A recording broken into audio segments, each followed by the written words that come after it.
Capítulo 38. Me leve para baixo da sua asa de dragão. Ei, novata, espera aí. Reviro os olhos quando ouço a voz de Flint, mas vou para junto do corredor para esperar por ele. Estamos em março, quando vai parar de me chamar assim? Pergunto quando ele finalmente chega junto de mim. Jamais, responde ele com um sorriso habitual. Tenho um presente para você. Ele segura um pacote de biscoitos sobre minha cabeça, mas eu consigo pegá-lo. Acabei perdendo a hora e estou morrendo de fome. É por pouco que não começo a alisar a embalagem prateada e sussurro meu precioso. À medida que continuamos caminhando por entre o restante dos alunos, naquele corredor abarrotado a caminho da aula de história da bruxaria, abro rapidamente o pacote e dou uma mordida enorme no primeiro doce que puxo, antes de suspirar, feliz. Cereja, ele me conhece bem. E então? E o tal irmão maligno na sua cabeça? Pergunta Flint com cuidado. Ele deve perceber o ponto de interrogação no meu rosto, porque se apressa em emendar. Mace me contou. Dou uma espiada nos corredores e percebo que todo mundo, como sempre, está me encarando conforme eu ando. E não consigo deixar de imaginar se Mace contou isso para a escola inteira. Os outros alunos ficam me olhando desde a noite em que cheguei a Catmere. Então é difícil dizer se sou a nova atração em forma de gárgula ou a nova atração em forma de gárgula com uma boa dose de psicopatia. De qualquer maneira, isso faz com que eu sinta como se estivesse um peso sobre o peito e sinto dificuldade para respirar. Ei, ei, chama Flint colocando uma mão sobre as minhas costas. Não tive a intenção de irritar você. Mace só me falou a respeito para que não precisasse contar a história de novo. Sigilo absoluto, eu garanto. A pele ao redor da boca de Flint está repuxada e de repente me lembro do que Mace me contou há vários meses. Que o irmão de Flint foi um dos que morreram no cabo de guerra entre Jackson e Hudson no ano passado. E me sinto um idiota por ter agido assim. Ele deve estar tão abalado quanto eu por Hudson estar de volta. E Mace imaginou que seria melhor abrir o jogo. Assim, Flint teria uma chance de digerir tudo em particular. Está tudo bem, asseguro a ele quando passamos pela porta da sala de aula e sentamos em nossos lugares, bem no meio da sala. Ele não pode machucar mais ninguém. Como você tem certeza disso? Pergunta Flint com uma urgência na voz, que nunca ouvi antes, nem mesmo quando estava tentando impedir que Lia trouxesse Hudson de volta. Você não o conhece, Gracie. Não pode falar uma coisa dessa sobre alguém tão cruel e poderoso quanto Hudson Vega. Ele está deliberadamente falando baixo, mas é óbvio que não o bastante. Várias cabeças olham na nossa direção assustada quando ele pronuncia o nome de Hudson. Cruel e poderoso, hein? Hudson entra na sala e larga o corpo ao lado oposto ao de Flint e, em seguida, começa a se espreguiçar bem ruidosamente. Gostei disso. É claro que gostou, penso. E isso me diz tudo o que preciso saber sobre você. Eu não teria tanta certeza disso, rebate ele, enquanto alonga os ombros com movimentos circulares. Por quanto tempo eu dormi? Estou me sentindo ótimo. Levanto uma sobrancelha. Pelo menos um de nós dormiu bem. Seus roncos me deixaram acordada até tarde. Que coisa ridícula! Eu não ronco. Ele parece tão indignado que preciso me conter para não rir. Você só está enganando a si mesmo. Ei, Gracie, o que está havendo? Sussurra Flint quando a doutora Vera Cruz vai até a parte da frente da sala de aula com seu salto agulha de 10 centímetros fazendo toque-toque com cada passo que dá. Você está olhando para uma cadeira vazia. Ah, desculpe, acabei me distraindo. Agora Flint parece ainda mais confuso e também um pouco irritado. Com o quê? Suspiro e decido abrir o jogo com ele. Com o Hudson, ele está sentado ali do seu lado. Está bem? Ele está sentado aonde? Flint se põe de pé em um salto da sua carteira, o que me dá uma sensação de desgosto, mas faz com que a maioria dos outros alunos riam. Não estou vendo ninguém. É claro que não. Sente-se aí logo. Eu digo por entre os dentes. Ele não se move, mas eu seguro na mão dele e puxo até que Flint finalmente cede.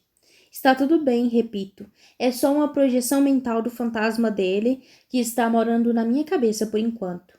Hudson me interrompe. Ei, não sou um fantasma. Finjo que não o ouço e continuo olhando para Flint, que parece cético, mas volta a se sentar na cadeira. Em seguida, ele se aproxima e sussurra. Como você aguenta viver com uma coisa dessas na cabeça? Nossa, Montgomery, não precisa ser tão educado, diz Hudson com a voz arrastada. Pode falar exatamente o que acha de mim.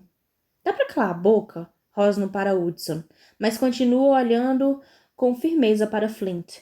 Pode confiar em mim. Ele foi praticamente castrado. Não é mais do que um chihuahua na minha cabeça. Só late, mas não morde. Muito obrigada, viu? Não sou um animalzinho castrado. Retruca Hudson, inspirando o ar com uma expressão ofendida. Continua agindo assim e vou descobrir um jeito de verdade para arrancar suas bolas.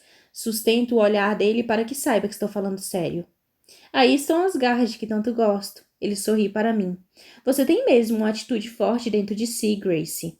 Mesmo que não acredite nisso. Flint toca no meu braço para atrair minha atenção de novo. Como você sabe? Como pode ter certeza de que ele não é uma ameaça? Sussurra ele enquanto a professora nos encara.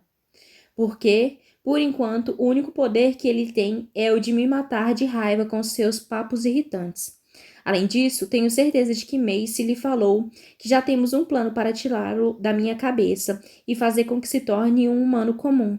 É um plano ruim, responde Hudson.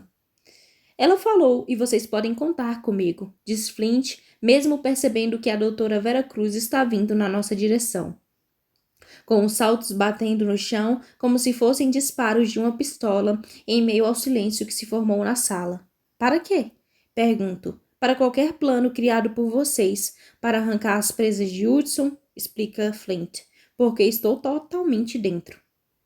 Ah, isso não vai acontecer. Pela primeira vez, Hudson parece totalmente alarmado. Eu me recuso a ter que ficar com o bafo de fogo aqui do lado, enquanto tentamos entender o que está acontecendo. Sorriu para Flint. Essa é uma ótima ideia. Eu adoraria poder contar com a sua ajuda. Obrigada.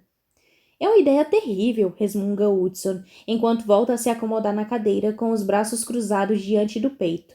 Parece até uma criança de 3 anos à beira de um ataque de birra. Está até fazendo um beicinho. O garoto dragão tem um humor horrível. A doutora Vera Cruz volta para a frente da sala e começa a escrever datas na lousa, enquanto Flint se concentra em copiar as datas em seu caderno, vira a cabeça ligeiramente na direção de Hudson. Isso é meio estereotipado, não acha? Eu não estava falando sobre todos os dragões, justificou-se ele revirando os olhos. Só deixe aqui em particular. Pela primeira vez percebo que Hudson está envergonhado? Vamos dizer que conheço a família dele. Senhorita Foster? Leva um susto quando a doutora Vera Cruz praticamente grita o meu nome. Sim, senhora. Vai responder a minha pergunta ou vai passar a aula inteira admirando uma cadeira vazia? Mas eu não estava... Paro de falar quando sinto as bochechas esquentando. Afinal, o que vou dizer? Que a cadeira para a qual eu estava mirando não está de fato vazia e que, na verdade, estava conversando com uma voz na minha cabeça? Claro, porque isso é um argumento totalmente racional e também uma passagem só de ida rumo ao suicídio social. Não sou só uma voz na sua cabeça, protesta Hudson indignado. E então, senhorita Foster? A voz da doutora Vera Cruz corta como uma guilhotina. O que exatamente você não está fazendo, além de não estar prestando atenção na minha aula? Me desculpe, digo a ela, desistindo, porque não há qualquer explicação razoável que eu possa dar. E também porque quanto mais rápido me retratar, mais rápido ela vai voltar para a frente da sala e me deixar em paz. Não vou permitir que se repita. Durante vários segundos, ela fica simplesmente olhando para mim. E então, bem quando penso que ela vai dar meia volta e voltar para a frente da sala, a professora diz: já que parece tão ansiosa para compensar a sua atitude desleixada nessa aula até o momento, por que não nos fala um pouco sobre os verdadeiros inimigos das bruxas durante o julgamento das bruxas de Salem? Os verdadeiros inimigos das bruxas? Pergunto com a voz ínfima, porque não tenho absolutamente a menor ideia de como responder essa pergunta. Tudo que me ensinaram na escola foi que não havia nenhuma bruxa de verdade em Salem. Por outro lado, tudo O que havia na minha antiga vida dizia que bruxas não existiam. Por isso, talvez essa, por isso, talvez ela tenha razão nisso. Bem, as bruxas, durante o julgamento das bruxas de Salem, balbucio esperando por uma intervenção divina, que evite que eu faça um papel ainda maior de idiota diante de toda a sala. Infelizmente, nada acontece. Pelo menos não até que Hudson se manifeste. Diga a ela que os verdadeiros culpados pelo que houve no julgamento das bruxas de Salem não foram os puritanos. Como assim? É claro que foram.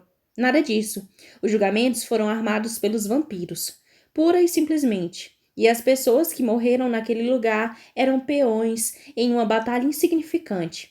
E muitas pessoas esperavam que os julgamentos dariam início à terceira grande guerra, incluindo meu pai. Mas elas estavam erradas.